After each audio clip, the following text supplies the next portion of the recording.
जय श्री कृष्णा, श्री राधे। मेरे YouTube channel में आप सबका स्वागत है। दोस्तों, दो व्रत, महाशिवरात्रि और कृष्ण जन्माष्टमी, ये दो व्रत अगर साल में आप करते हैं तो जितने भी साल के अंदर व्रत आते हैं उन दोनों व्रतों का ये अकेले ही फल प्रदान कर देते हैं। तो महाशिवरात्रि, भगवान शिव योगीश्वर हैं, योग इनसे ही उत्पन्न हुआ है। तो जो भी अपना जानना चाहते हैं, जो भी कुंडली जागरण करना चाहते हैं, उनके लिए ये रात्रि विशेष है।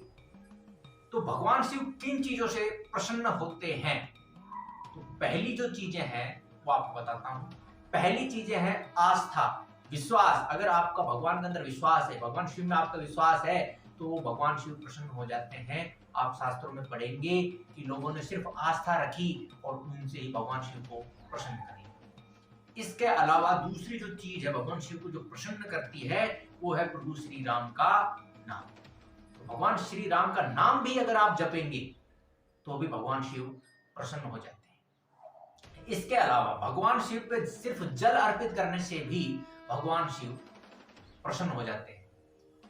इसके बाद में आता है बिल्वपत्र। समय अनुसार मान लीजिए बिल्वपत्र नहीं मिले तो बिल्व वृक्ष के जड़ में आप जल चढ़ाइएगा, उससे भी वो प्रसन्न हो जाते हैं। जो भी अन्न आप खाते हैं वो प्रकृति की जैसे दान कर सकते हैं, गौ माता को, कुत्ते को, चींटियों को, कबूतरों को, तो ये दान सार्थक होता है, इसका फल जरूर मिलता है। तो इस दिन आप करते हैं तो आपको अच्छा फल मिलता है, सुफल की प्राप्ति होती है। जल का दान कर सकते हैं। तो ये बिना खर्च के उपाय हैं जिनसे भगवान शिव को आप परम प्रसन्न कर सकते हो।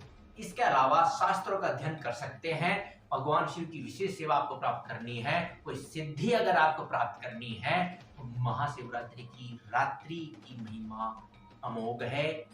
इस रात्रि को अगर आप जगते हैं, किसी भी बीज मंत्र का जाप करते हैं या राम नाम का जाप करते हैं तो भगवान शिव परम प्रसन्न होकर वो आपका सिद्ध कर देते हैं। श्री सूक्त का भी पाठ किया जा सकता है। रात्रि, मध्य रात्रि जिसको सूर्य संध्या बोलते हैं, रात्रि ठीक 12 बजे से लेके ब्रह्म मुहूर्त 5 बजे तक अगर आपने जागरण कर लिया, किसी भी मंत्र का, किसी भी अध्याय का, किसी भी श्लोक का जप कर लिया, ध्यान कर लिया या प्राणायाम कर लिया, तो भी आपको करोड़ों गुना फल मिलेगा।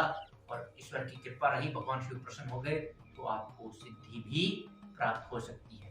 बाद में आता है बिल्वपत्र। समय अनुसार मान लीजिए बिल्वपत्र नहीं मिले तो बिल्व वृक्ष के जड़ में आप जल चढ़ाइएगा, उससे भी वो प्रसन्न हो जाते हैं। जो भी अन्न आप खाते हैं वो प्रकृति की जैसे दान कर सकते हैं, गौ माता को, कुत्ते को, चींटियों को, कबूतरों को, तो ये दान सार्थक होता है, इसका फल जरूर मिलता है। तो इस दिन आप करते हैं तो आपको अच्छा फल मिलता है, सुफल की प्राप्ति होती है। जल का दान कर सकते हैं। तो ये बिना खर्च के उपाय हैं जिनसे भगवान शिव को आप परम प्रसन्न कर सकते हो। इसके अलावा शास्त्रों का अध्ययन कर सकते हैं। भगवान शिव की विशेष सेवा आपको प्राप्त करनी है, कोई सिद्धि अगर आपको प्राप्त करनी है तो महाशिवरात्रि की रात्रि की महिमा अमोघ है।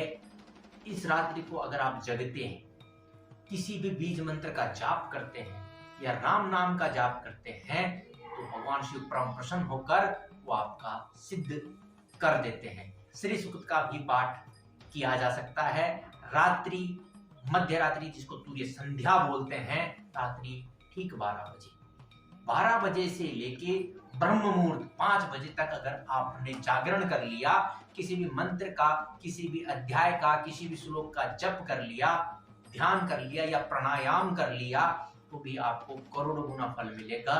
और ईश्वर की कृपा रही, भगवान शिव प्रसन्न हो गए तो आपको सिद्धि भी प्राप्त हो सकती है। कुछ चीज होती है जैसे रुद्राक्ष है, हम रुद्राक्ष को कहते हैं कि भगवान शिव प्रसन्न हो जाते हैं। देखिए, रुद्राक्ष भगवान शिव है। रुद्राक्ष जो है वो भगवान शिव है, विष्णु स्वरूप है, शिव स्वरूप है, दुर्गा स्वरूप है, गणेश स्वरूप है। तो ये इसमें थोड़ा सा संशय रहता है कि जो रुद्राक्ष आपके पास में है क्या वो सही है, क्या वास्तव में रुद्राक्ष है, नकली तो नहीं है। तो इसमें थोड़ा सा संशय रहता है। अगर आपकी जानकारी है किसी भी अच्छे शास्त्रार्थ के पास में, जिसको पारखी हो, उसको पता हो, तो उससे जरूर आप रुद्राक्ष लें, उसको धारण करें। रुद्राक्ष की धारण करने की विधि होती है, नियम होते हैं, तभी वो फल देता है। महाशिवरात्रि है, शनिवार के दिन आप दान पुण्य हवन वगैरह दिन के अंदर करें, और कुछ विशेष अगर कृपा या आशीर्वाद आपको प्राप्त करना है भगवान शिव से, तो वो मध्य रात्रि, उसमें भगवान शिव का ध्यान जरूर करें, अपने आप को जरूर जानें, आपको जरूर फल प्राप्त होगा। इस वीडियो को आपको शेयर करना है ज्यादा से ज्यादा लोगों को, और चैनल को सब्सक्राइब करना है और लाइक करना है। फिर मिलेंगे नेक्स्ट वीडियो में, तब तक जय श्री कृष्णा, श्री राम।